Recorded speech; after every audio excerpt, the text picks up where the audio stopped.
Jake Morrow sat alone in the cockpit of his old freighter, Aurora's Edge. The ship was not beautiful. It was scratched, dented, and covered with old paint marks from years of travel through deep space. But to Jake it was home. The freighter hummed with a low sound that felt like a heartbeat, steady and calm. Out the window the stars drifted by like a river of light. He was far away from Earth. Too far. The closest station was 5 days of travel behind him. Ahead, a strange blue and silver nebula swirled like a storm of glowing clouds. It had no name on any star map. Jake had gone off his usual route because he liked exploring places no one else dared to visit. As the freighter moved closer, his sensors picked up something unusual. A signal. It was faint like a whisper through static. It did not match any known Earth beacon or alien transmission. Jake leaned forward, tapping the controls to enhance the sound. A soft melodic tone filled the cabin, almost like music. "What the hell is that?" Jake muttered. He scratched his chin. "Sounds like an old song." He tried a few more settings. The music grew clearer. It rose and fell, gentle but full of strange notes his ears had never heard before. A shiver went down his spine. He had been in space a long time, but this was something new. The signal repeated every 30 seconds. Jake looked at the map and saw a faint energy reading deeper inside the nebula. He thought about turning back. This was exactly how people got lost or killed in space, but curiosity had always been his weakness. "All right, Aurora's Edge," he said to his ship. "Let's go meet whoever's playing music out here." He set a course and guided the freighter slowly into the blue haze. The nebula wrapped around him like a curtain of light. Static crackled on the hull. Lightning flashed far off in the mist. The music grew louder.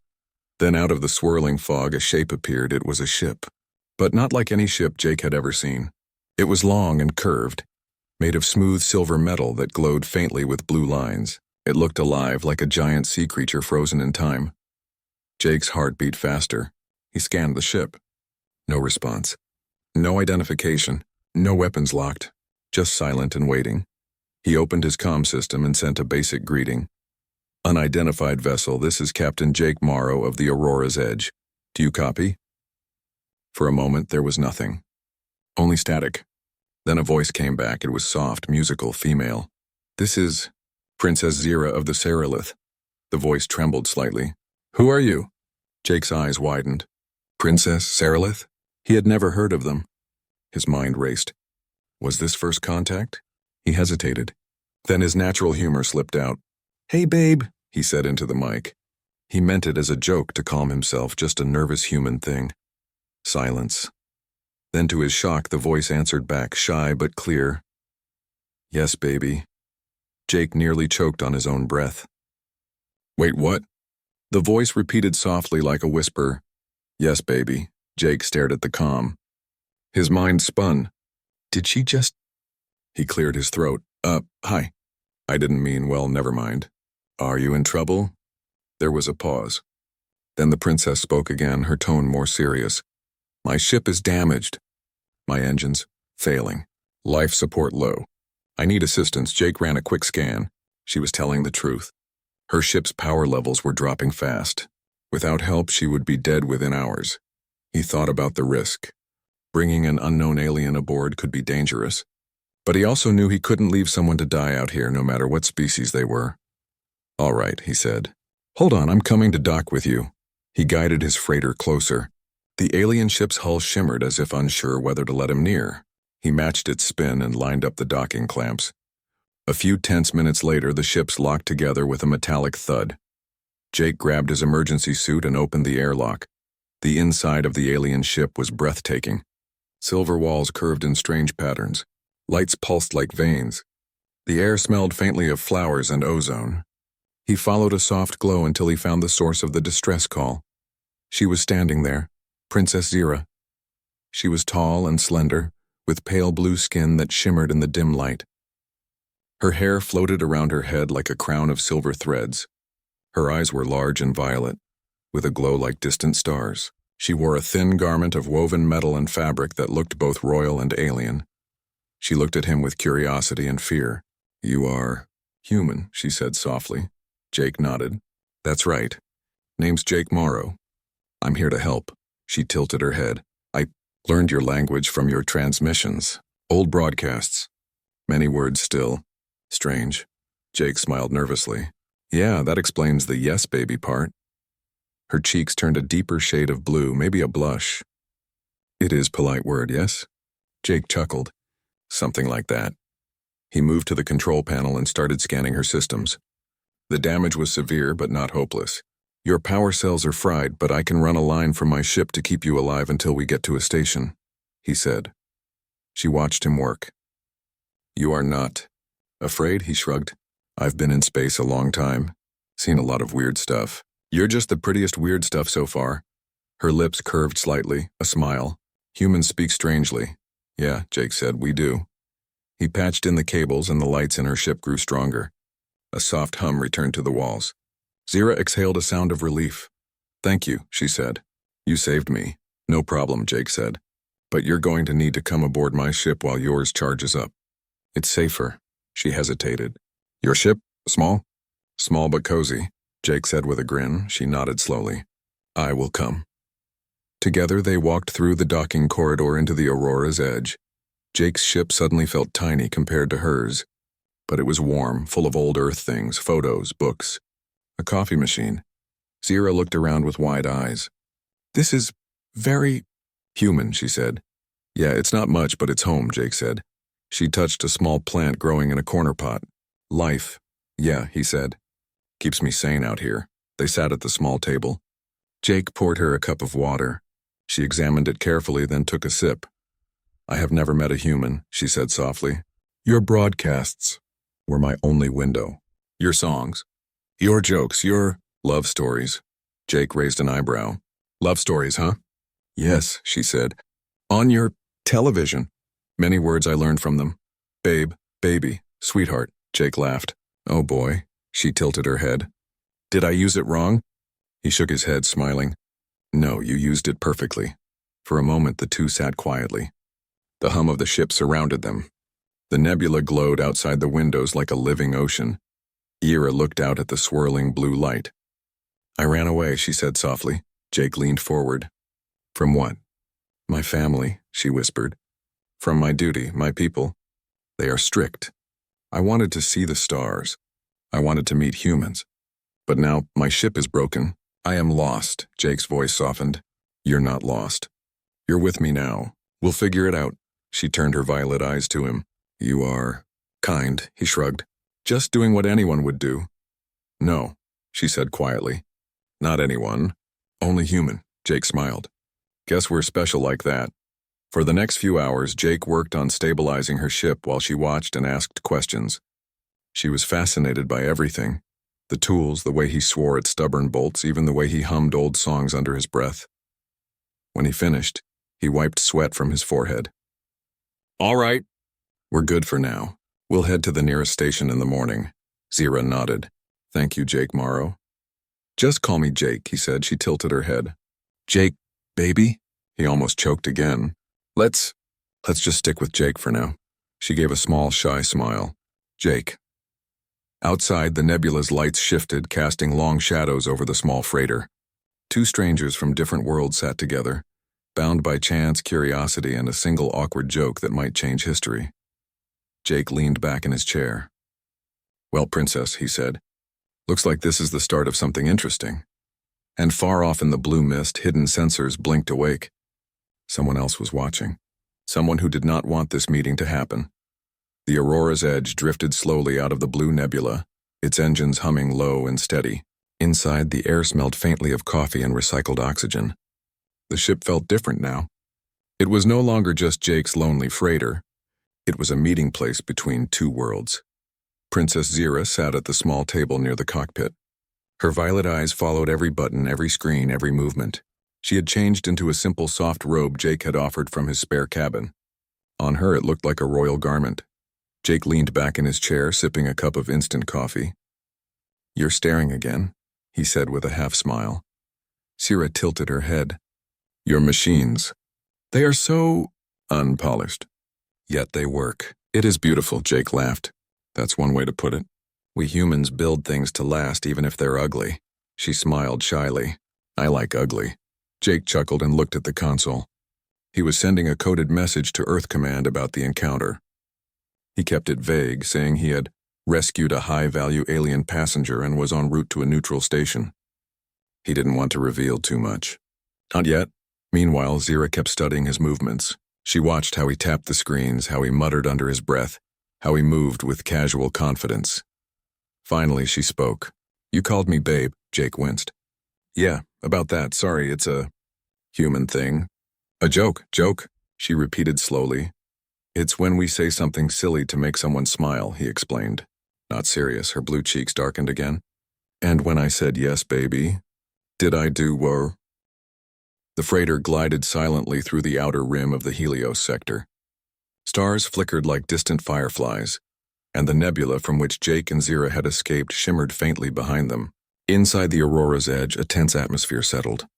Jake sat at the navigation console, brow furrowed, tapping a series of commands into the ship's sensor system. Zira floated nearby, her violet eyes scanning the holographic display of approaching star systems. "Jake," she said softly, "I do not understand. Why are they after me?" Jake leaned back, rubbing his face. "You mean the rogue Sarilith faction? Because apparently your people are not all nice and shiny. Some of them want to start a war and blame humans for it." Her face paled. "Blame humans? For what?" "Your disappearance," Jake said. "If they can make it look like humans kidnapped or harmed the princess, your government, or what's left of it, will have to attack Earth. Or at least, that's the plan." Zira's eyes widened. "Attack Earth? For me?" Jake shook his head. "No, attack us for them. It's a political trick. Very old, very cruel." She pressed a hand to her chest. "Then we must stop them," Jake nodded. "Exactly. But first we figure out who they are and what they want." He opened a private channel to his ship's AI, Echo. "Echo, scan for Sarilith transmissions." "Any unusual activity near the Helios sector?" The AI's calm voice replied. "Several encrypted signals detected. Origin matches rogue Sarilith fleet patterns, likely coordinating pursuit." Jake's lips pressed together. "Bingo, that's our problem right there." Zira leaned closer. "Rogue fleet? How many?" "3 ships so far," Jake replied, scanning the star map. "But there could be more. We need a plan." Zira sat back thinking. "My people. I must warn them." Jake shook his head. "Not yet. If they know you're alive with a human, they'll move faster to capture you. We need evidence first. Proof that these rogues are planning something against both your family and Earth." She frowned. "Evidence? Yes, but how?" Jake grinned. "Leave that to me. Humans are good at improvising." Hours passed as the freighter moved through safe channels. Jake and Zira monitored incoming signals and scrambled codes. Zira, unfamiliar with human technology, was fascinated. "This device," she said, pointing at the holographic map. "You can see enemy ships moving?" Jake nodded. "Sensors pick up energy emissions, life signs, even patterns of movement. Gives us an advantage." Her violet eyes widened. "Humans are clever," Jake shrugged. "We survive by being clever, mostly, sometimes by luck too." She smiled faintly. "I like humans." Jake raised an eyebrow. "You say that a lot, Princess." "I am learning," she said softly. "I must understand. If I am to survive with you," he nodded, understanding. Survival had a way of teaching trust quickly. As night approached aboard the freighter, though night in space was meaningless, Jake detected a faint transmission. It was partially scrambled, but the AI managed to clean it. The message was short. A command from a rogue Sarilith commander to one of his ships. "Capture the princess. Ensure human interference is eliminated. Deliver her to the High Council's traitor faction. Begin operation in 1 standard cycle." Jake's jaw tightened. "Well, that confirms it." "They're serious," Zira's hands clenched. "Operation 1 cycle? They mean to strike soon?" Jake nodded. "Yep, and we don't have much time." She rose, pacing the cockpit. "They must not succeed. If they take me, war will begin. Entire systems will be destroyed. Humans will be blamed and killed." Jake looked at her seriously. "Then we stop them. Together." Zira paused and looked at him. "Together?" "Together," Jake said firmly. "I didn't bring you here just to be a passenger." She studied him for a moment, then nodded. "Very well, together." Jake worked quickly to prepare a plan. The Aurora's edge was small, but that gave them agility. They could move faster than larger ships and hide in asteroid fields. "You know," Jake said while tapping controls, Your people might have all kinds of fancy weapons, but they don't expect humans to fight smart, not with brute force. We'll use our brains, Zyra tilted her head. Brains? Jake smirked. Yeah, tricks, traps, improvisation. Not a single laser blast unless absolutely necessary. She smiled faintly. Your people are unpredictable. That's a compliment, he said. Zyra nodded. I accept. The next cycle brought their first test. A rogue scout ship appeared on sensors, small, fast, armed with lasers. Jake maneuvered the Aurora's edge behind a belt of asteroids. Now, he whispered, Echo simulate decoy signals. Make them think we're somewhere else. The AI hummed, sending out fake transmissions and energy signatures. The rogue ship's sensors picked it up and changed course, directly into an asteroid field. A sharp burst of static filled the cockpit. Did it work? Zyra asked. Jake grinned. Oh yeah. Looks like they're learning the hard way about humans' idea of fun. She raised an eyebrow. Fun? Jake shrugged. Call it human creativity. We're unpredictable. After a tense few hours of maneuvering, the freighter emerged into a small, quiet system. Jake and Zyra took a moment to breathe. Why are you helping me, Jake? Zyra asked softly. He paused, thinking. Because you didn't deserve to be hunted. Because humans, we help each other when we can. Even strangers. And maybe, because you're kind of amazing. Zyra blushed a deeper shade of blue. Amazing? Me? Jake nodded. Yep, brave, clever, and really, well, interesting, she smiled shyly. You speak strangely, but I understand you, Jake chuckled. Good. You'll need that skill. Understanding humans is half the battle out here. Later, Jake reviewed the data from the rogue fleet. The patterns were clear. They were coordinating a trap near a station that handled diplomatic traffic. If Zyra's presence was discovered there, it would appear as though humans kidnapped her, creating political chaos. This is bad, Zyra said softly. The station is neutral. If they accuse humans, war is inevitable, Jake nodded. Then we go first. We get proof, stop the plan, and make sure the galaxy knows the truth. Zyra looked at him, determined. Then we must hurry. We cannot fail, Jake smiled faintly. Good, I like your attitude. Messy, loud humans. We got nothing on you. She laughed, a soft musical sound. Then we will succeed. Together. That night, as the freighter drifted past distant stars, Jake couldn't sleep. He sat at the cockpit, staring at the lights of the universe, thinking of all the dangers ahead. Beside him, Zyra leaned against the wall, eyes wide open, watching as he calculated routes and strategies. Somewhere far behind them, the rogue fleet was regrouping. Somewhere far ahead, danger waited at the station. But for now, on the Aurora's edge, two strangers, one human, one alien princess, prepared to face a threat neither had faced before. Jake picked up his guitar and strummed a quiet tune, letting the vibrations fill the ship. Zyra leaned closer, listening. Music again? She asked softly. Yeah, he said. It keeps us calm. Gives hope, she smiled faintly. Then we have hope. And in the vastness of space, hope was the one weapon they had that the rogue fleet could never predict. The game had begun. And Jake and Zyra were ready.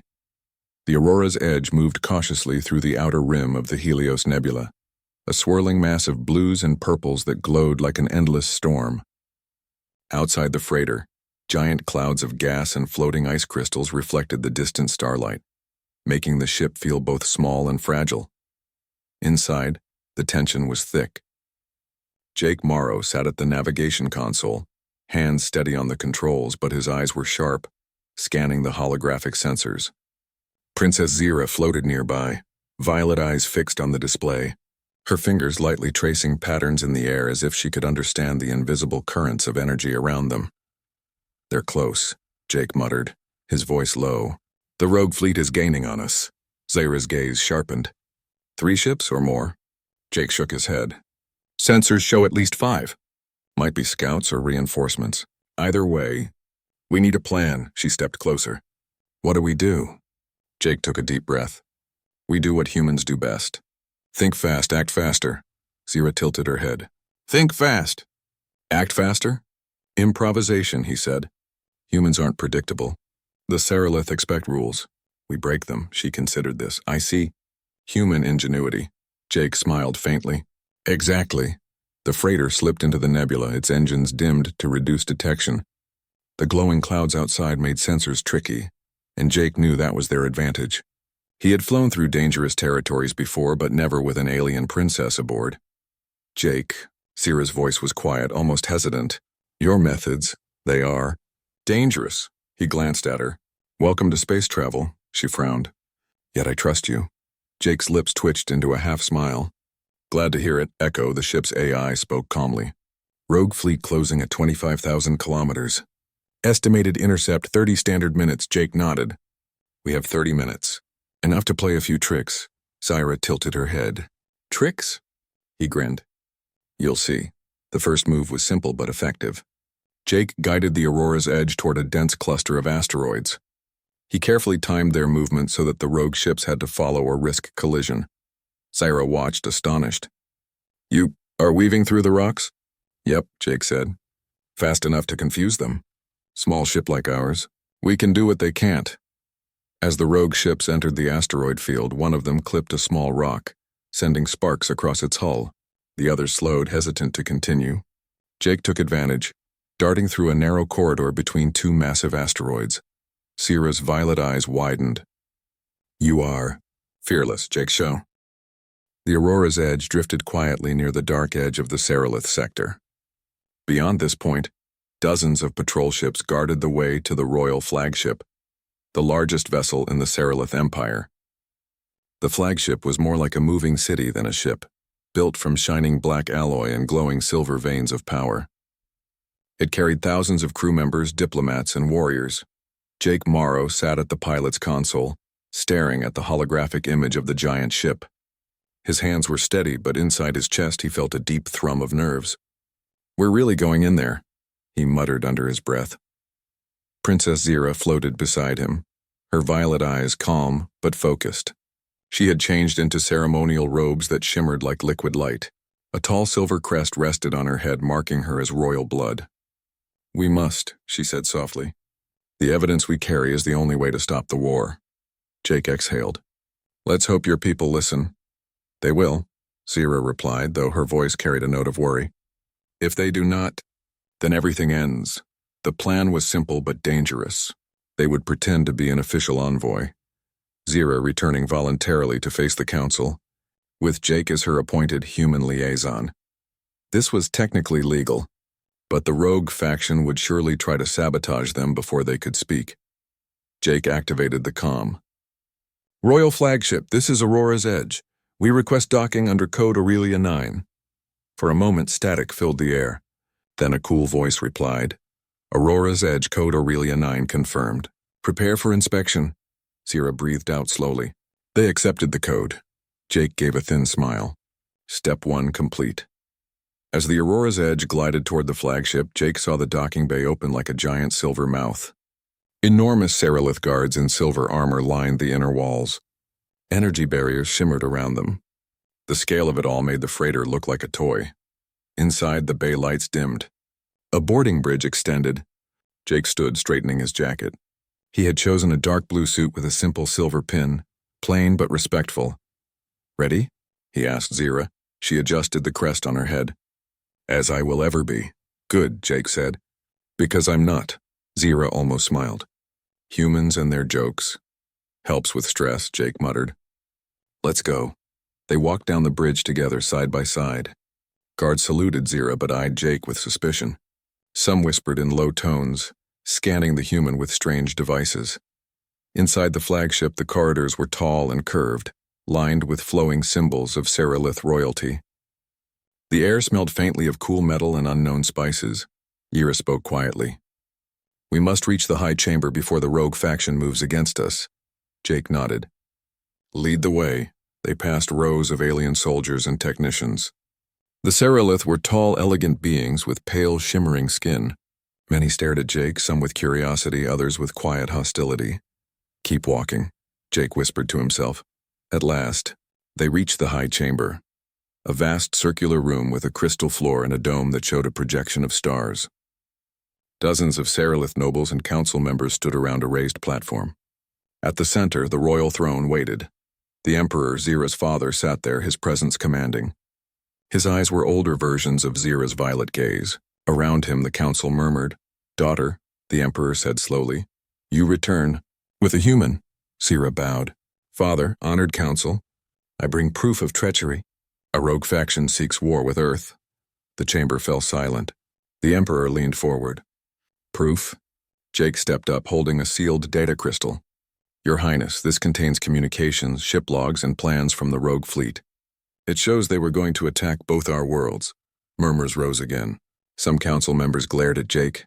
Others looked alarmed. But before the Emperor could speak, a deep voice cut through the chamber. Lies, the voice hissed. Jake turned to see a tall Seralith general step forward, Lord Veyron, leader of the rogue faction. His armor glowed with red runes and his eyes were sharp as blades. This human corrupts the princess, Veyron said loudly. He is a spy. He brings false evidence to weaken us. Zyra's chin lifted. You dare accuse without proof? Veyron sneered. I do more than accuse. I reveal truth. The human taught you dishonor. You shame your blood. Jake felt his hands clench, but he stayed calm. You're the one who's lying, he said, voice steady. And we can prove it. 2 guards approached, ordered by Veyron. Seize them, he commanded, but the Emperor raised a hand. Wait. His eyes flicked to the data crystal. I will see this evidence, Veyron's eyes narrowed. Your Majesty, this is dangerous. Enough, the Emperor said.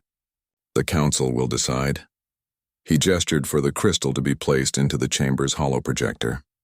The room dimmed as holographic images appeared, recordings of Veyron's secret meetings, ship movements, and false attack orders blaming Earth. Gasps echoed through the chamber. Sira's voice was steady. This is the truth. Veyron's face darkened. This is a trick, Jake stepped forward. It's your trick, not ours. Veyron moved fast, drawing a blade of glowing plasma.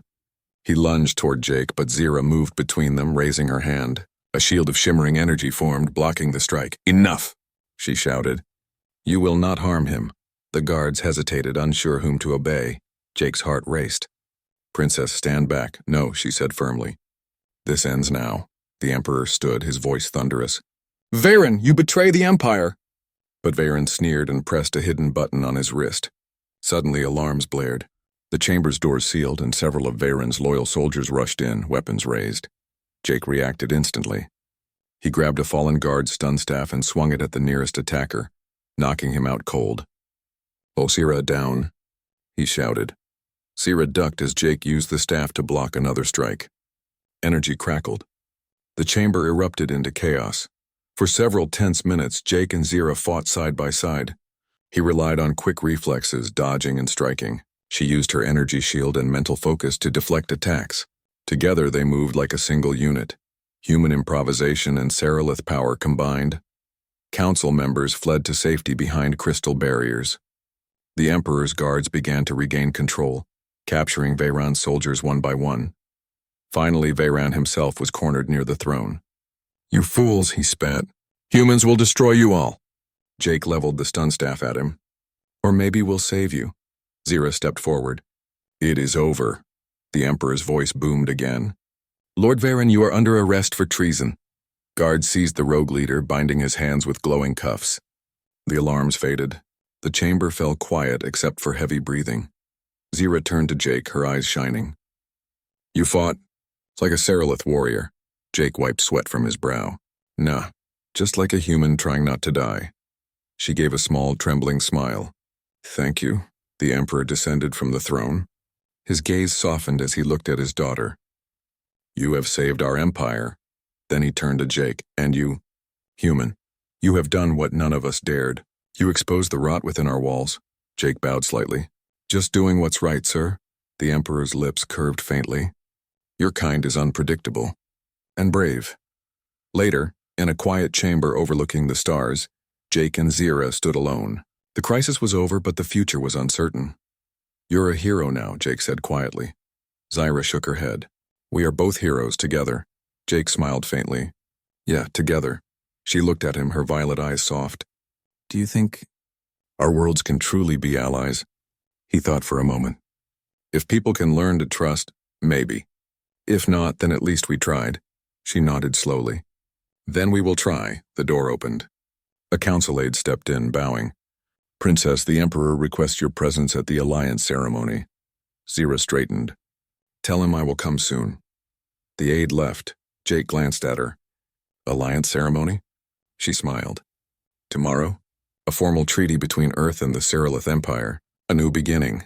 Jake raised an eyebrow. And you're sure about me being there? Her smile deepened. It was you who started this journey. You will stand at my side. For a moment, they stood in silence, watching the stars beyond the window. The massive flagship moved slowly through space, a symbol of power and now of hope. Jake leaned on the rail. Never thought my dumb joke, "Hey babe," would end up like this. Zira tilted her head, amused. Nor did I, yet here we are. They shared a quiet laugh, and somewhere deep inside both of them, there was a sense of something larger than duty or survival. It was the knowledge that two very different beings could change the course of history, not through war, but through courage, humor, and trust. First light of the binary stars of Helios Station glimmered through the massive windows of the Royal Alliance. All today was the day of the formal ceremony, the day Earth and the Cyrillith Empire would officially become allies. Jake Morrow stood quietly at the edge of the hall, adjusting his dark blue suit. For the first time in weeks, he felt calm. The nightmare of rogue factions chasing through nebulas and near-death encounters seemed like distant memories. Yet he knew the universe was vast and danger could always return. Princess Zyra entered the hall, radiant in her ceremonial robes of deep violet and silver. The crown on her head glimmered faintly, catching the light of the twin stars. She moved with grace, her eyes scanning the crowd until they met Jake's. "Ready?" she asked softly. Jake nodded. "As ready as I'll ever be. Not sure what humans are supposed to do at a diplomatic ceremony, though." Zyra smiled. "Smile, bow, speak with honest your instinct.